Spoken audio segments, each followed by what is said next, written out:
Welcome back, guys, to another CSGO edition of the Esports Breakdown at Fantasy Sports Insight. This is Hold the Door DFS. I am bringing you another breakdown for a CSGO slate. It's really exciting to have these three-game slates every day. I think that if you have kind of been consistently playing, that you will notice that, especially in cash games, the builds have become a lot more popular with the 3-3s, the 2-2-2s. So you are seeing maybe a little bit less of an edge that you saw early on in CSGO DFS in terms of that edge in cash games, but I think it does open up quite a bit in GPP because I think people are just shoving in favorites. So let's break down our three-game slate today that we have some new teams in the rotation, starting out with Fnatic and Spirit, which we obviously saw at Road to Rio. Fnatic coming in at a minus 250 favorite against Spirit. I think both sides of this matchup have some appealing options. For Fnatic, Abralin is always somebody I consider just for how aggressive he is, and he can really, turn the slate upside down if he gets hot and he kind of gets those entry frags and is able to compound them into, a couple 3-4 kill rounds, potentially an ace. Flusha is decent here. 8,800 is a little bit pricey. He's probably still my second favorite on the team in terms of these studs, but it's a little bit expensive. Crims, I think, is priced probably where he should be, but with recent form, maybe he should be a little bit cheaper. But JW at 6,400 has always been a really good option for them as a value play. Became really popular, almost an auto play for most people at Road to Rio. And then Golden, I just hard pass him almost every time. If we look at Spirit's side, I think that Murr at 7,600 just for his talent level is too cheap, even though it is a tougher matchup. Chopper is a hard pass there for me. But I do really love iDisbalance and Some Die Young at those super cheap price tags.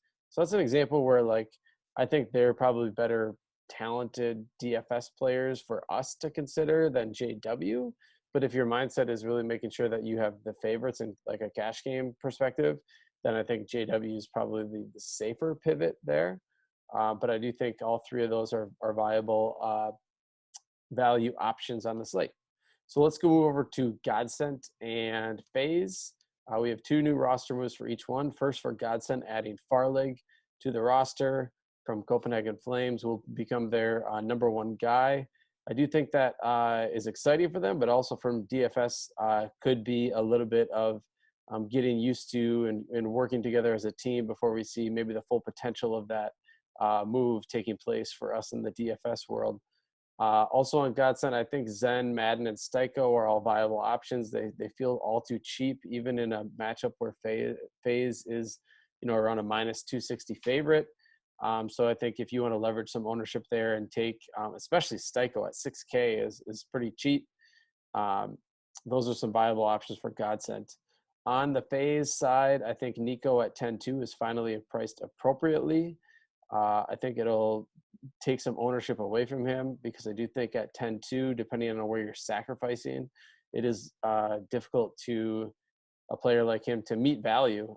He's probably needing 80, 90 points in order to pay off like a point per dollar price tag like that. Coldzera is an easy fade for me at 9,000. It feels way too expensive. He's just way too inconsistent lately to feel good at all about a $9,000 price tag. I think 8,000 for Brokey is much more appealing. $1,000 discount for a player that has been actually playing pretty well recently. And then if we even go down to Bimas, the new signing for FaZe, as Olaf Meister is taking a break.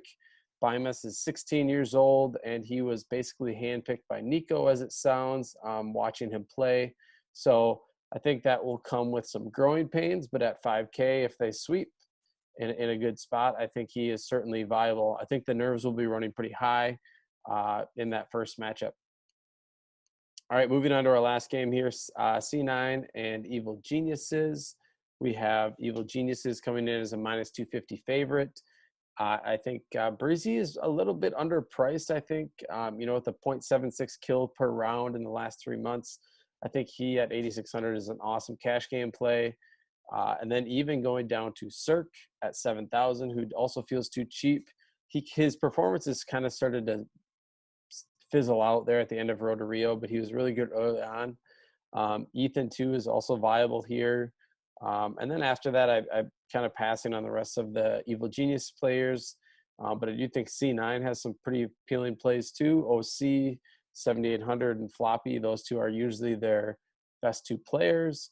But we do see some flashes from Modem and sometimes even Sonic at pretty reasonable price tags there.